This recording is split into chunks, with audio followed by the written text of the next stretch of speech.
Well, hey, good day to you. This is Todd. I am a regular dude walking in the Word.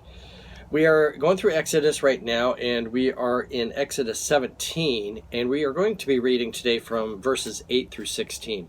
We're actually spending 3 episodes on this section because it's such a significant section, and there's 3 different messages from this. I'll give you a hint what they are. Not a hint, I'm telling you what they are. The first one is what we're talking about today, getting rid of the flesh. Tomorrow we're going to be talking about the battle is not won on the battlefield. And then the third day is who is your Aaron and Hur. All right.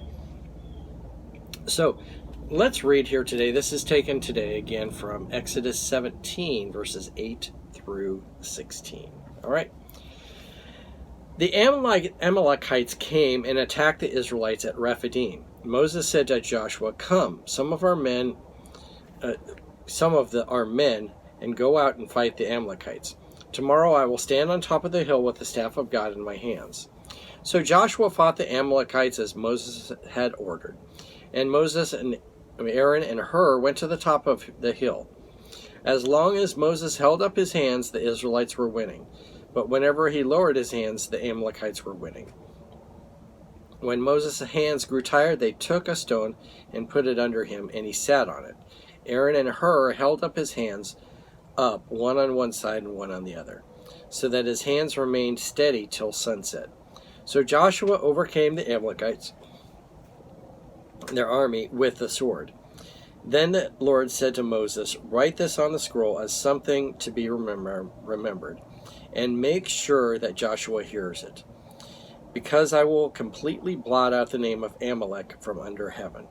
Moses built an altar and called it, "The Lord is my banner." He said, "Because hands were lifted up and against the throne of the Lord will be at war against the Amalekites from generation to generation."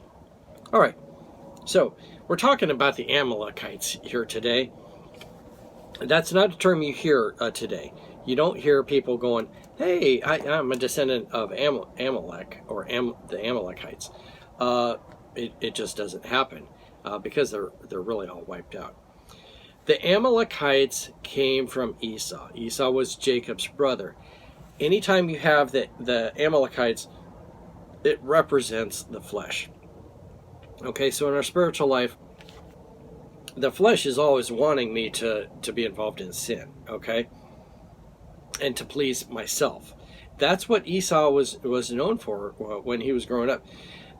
He wasn't out to please God, he was out to please himself. And that is passed on through the generations of the Amalekites.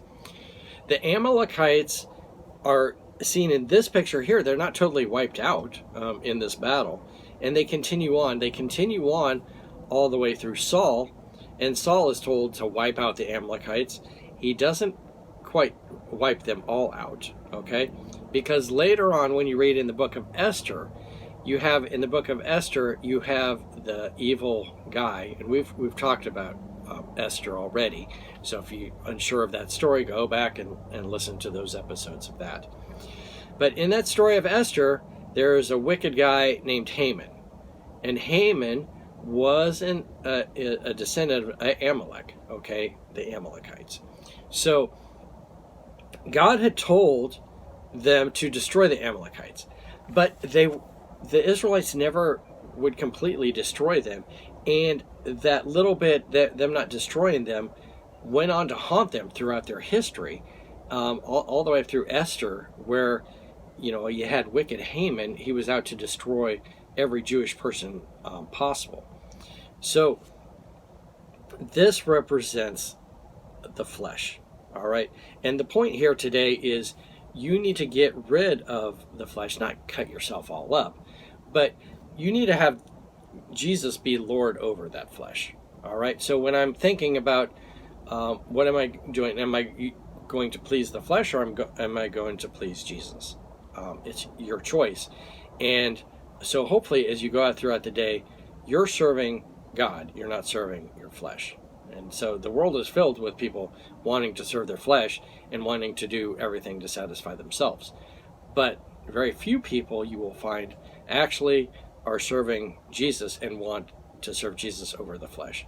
Hopefully, you're one of those few that is serving God over the flesh. And so that's the message today. Get rid of the flesh and serve God. Thanks for watching. I'm a regular dude walking in the Word, and I look forward to seeing you tomorrow as we continue our journey through Exodus. Lord's blessing. I'll see you then.